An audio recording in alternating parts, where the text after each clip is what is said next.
tous.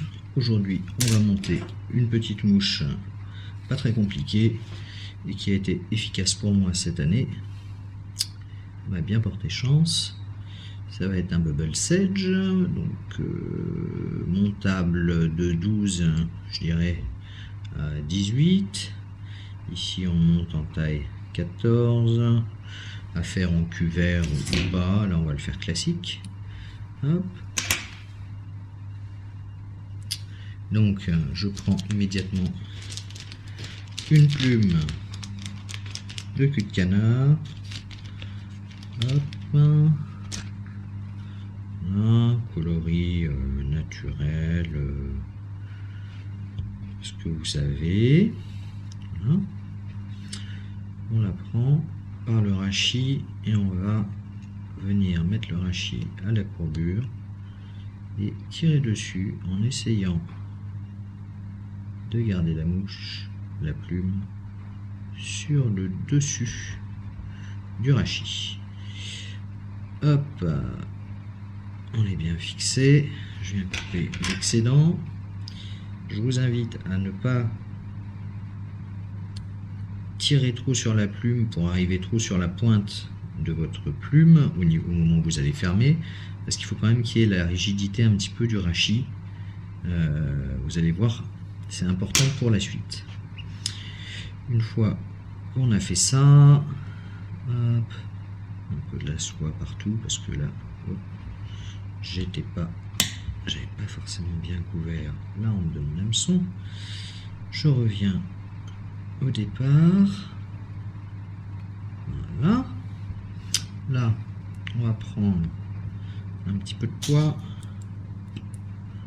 On va venir en mettre. Oh purée. Il y en a beaucoup trop. Hop. On va venir en mettre un petit peu sur le fil. On va mettre du dubbing, mais c'est un dubbing qui est fait maison, donc il y a très peu. Vous voyez, il y a très peu de bourre dedans, il est assez volatile. Les poils sont courts mais rigides, donc ça prend pas forcément bien. Il faut bien l'écraser. Ça peut le faire sans poids, mais avec un peu de poids, ça facilite un petit peu la tâche. Hop. Voilà. On va faire un joli corps.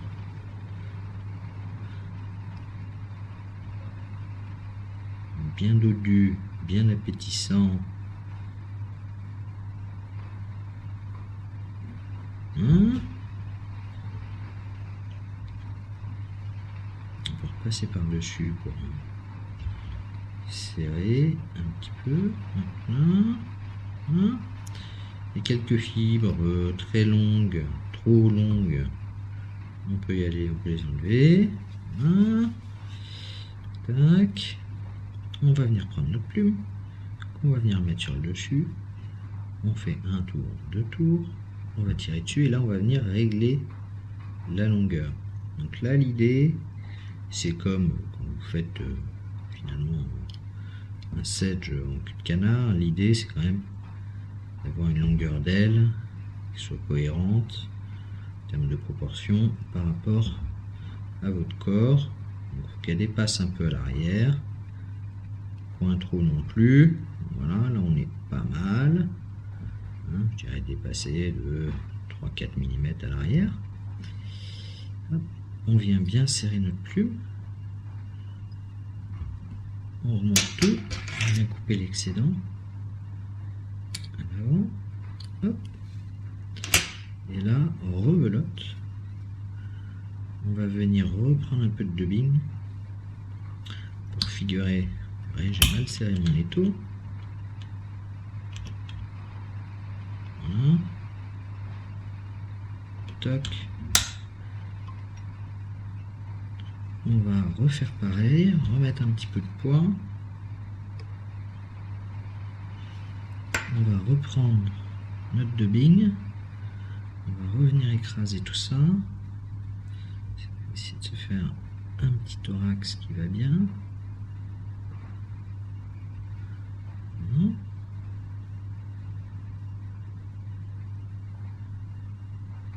Voilà. À partir de là, on peut reprendre un petit peu de poil de dos de lièvre, faire une collerette. On va retirer la bourre. Ensuite, on vient le mettre dans une pince, comme ça. Et puis, on va essayer d'écarter et de répartir les fibres sur, je dirais, environ 2 cm, un peu plus, comme ceci. On vient faire un dubbing loop.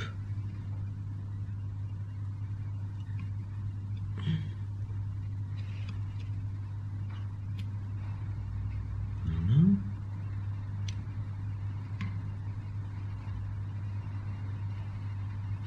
On vient mettre notre fil en attente en pointe juste derrière l'œillet.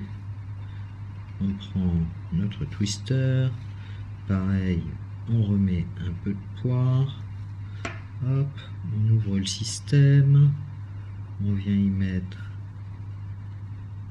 nos fibres. Voilà.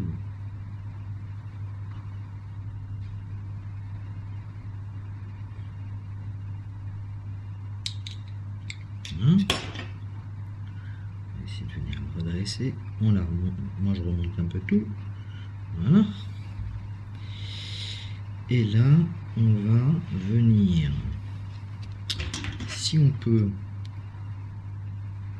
couper un petit peu ce qui dépasse, raccourcir un petit peu, et là on va twister.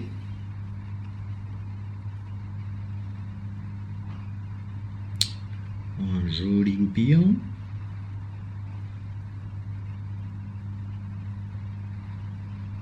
Qui va nous faire une belle collerette. Venir nous englober un petit peu la forme de ce sedge. Alors voilà, là quand on arrive là, on prend toutes les fibres, on met vers l'arrière. On recommence jusqu'à la fin.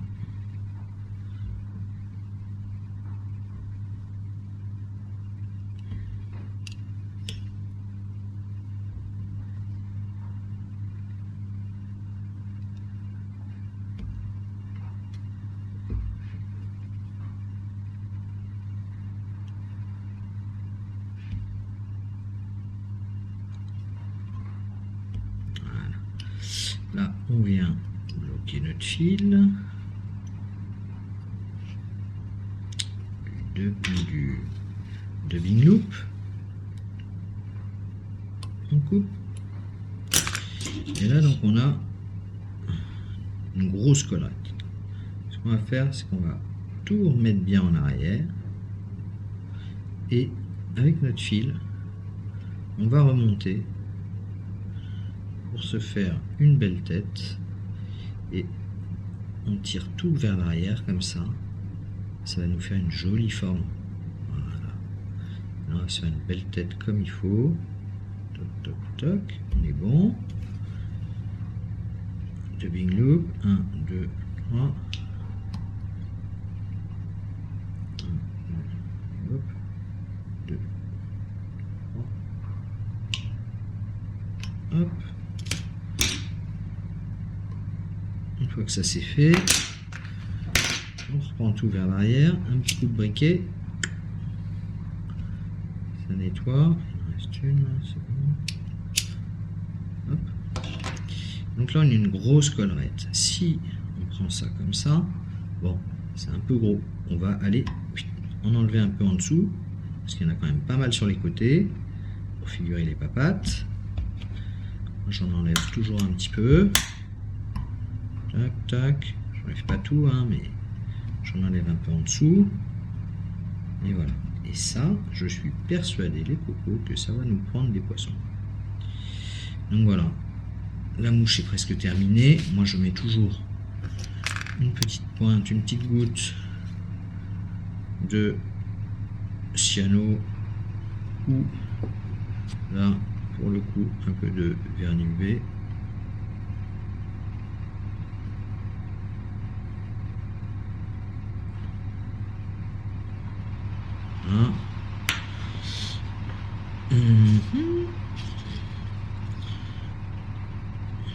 Gardez à portée de main un petit reste de plumes de cul de canard, hein, éventuellement, hein, pour nettoyer l'œillet avant de polymériser. Hop.